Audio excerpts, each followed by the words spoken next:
Blood circulation और रुधिर परिसंचरण। शरीर में हीमोलिम्फ का परिसंचरण हृदय के स्पंदन द्वारा होता है। हृदय की भित्ति पेशी युक्त व संकुचनशील होती है। पंखे के आकार की युग्मित एलेरी मसल्स हृदय के संकुचन व शिथिलन में सहायता करती है। जब ये एलेरी मसल्स संकुचित होती हैं तो हृदय के प्रकोष्ठ फैल जाते हैं तथा ऑस्टिया खुल जाते हैं। इससे पेरिकार्डियल साइनस यानी परिहृद कोटर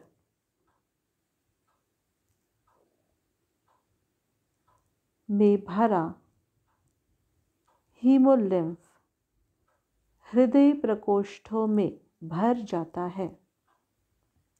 अब हृदय व महाधमनी में पीछे से आगे की तरफ क्रमांकुचन रूप से संकुचन होता है, यानी हार्ट व अयोर्टा पेरिस्टाल्टिक मूवमेंट के समान कॉन्ट्रैक्ट और रिलैक्स करती है, जिसके कारण हृदय चेम्बर्स या हृदय प्रकोष्ठों में भरा हीमोलिम्फ आगे की तरफ बढ़ता है।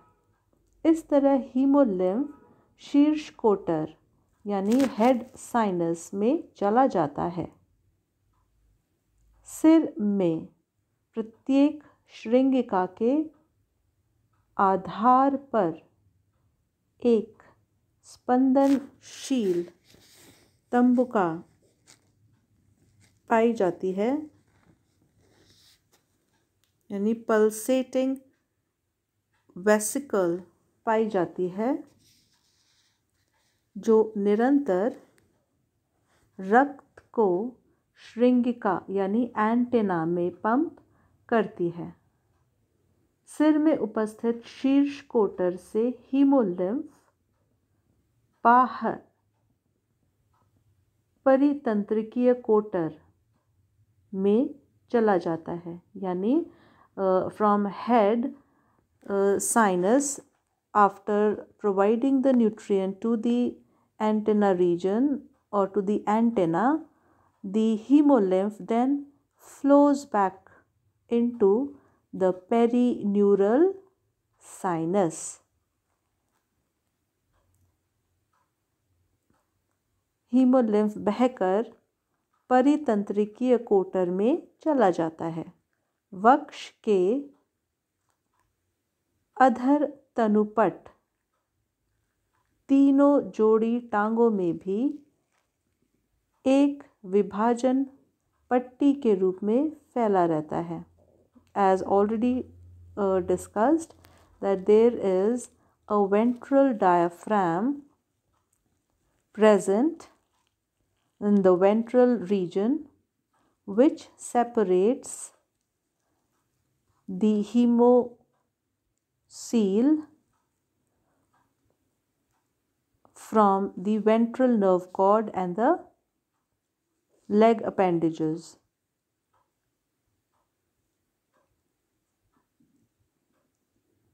तीनों जोड़ी टांगों में भी एक विभाजन पट्टी के रूप में अधर तनुपट फैला रहता है, जिसमें प्रत्येक पद का एक ओर का भाग परितंत्रिकीय कोटर से व दूसरा भाग परिआंतरांग कोटर से जुड़ा रहता है।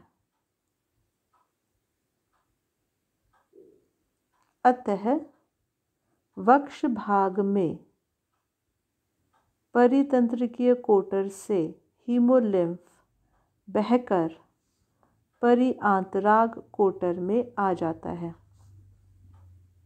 उदर भाग में परितंत्रिकीय कोटर से हीमोलिम्फ छिद्र युक्त अधर तनुपट यानी वेंट्रल डायाफ्राम से होकर परिआंतराग कोटर में चला जाता है, पेरीविसरल साइनस में चला जाता है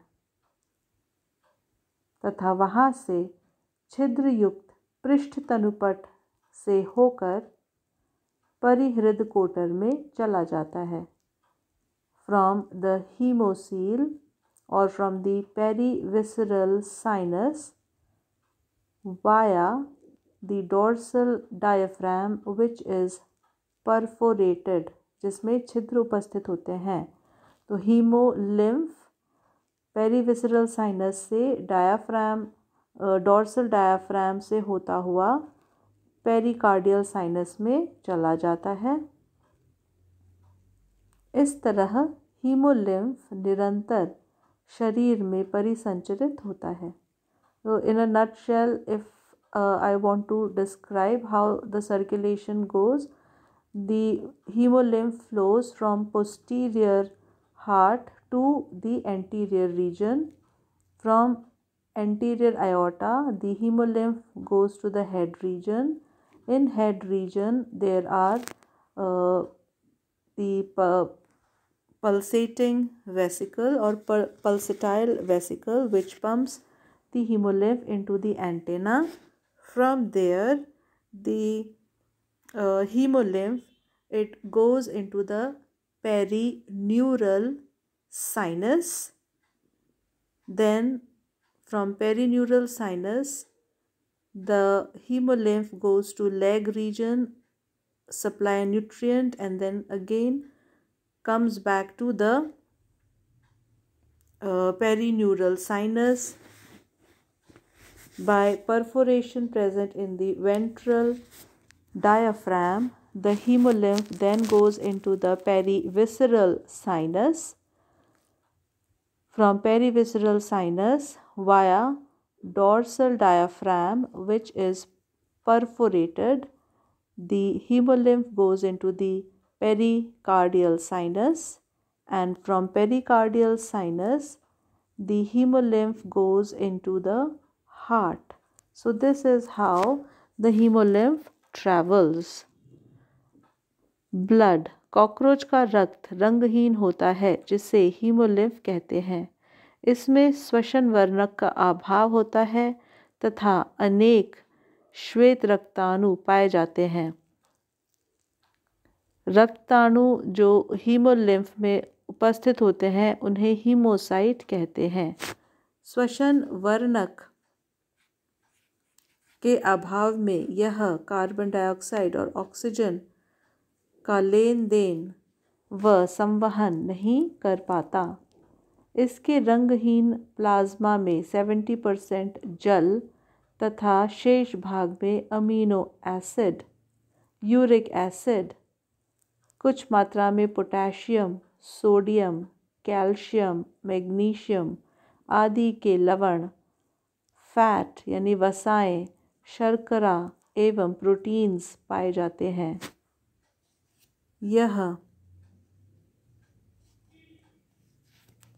साइनस के विभिन्न भागों के बीच इन्हीं पदार्थों का संवहन करता है।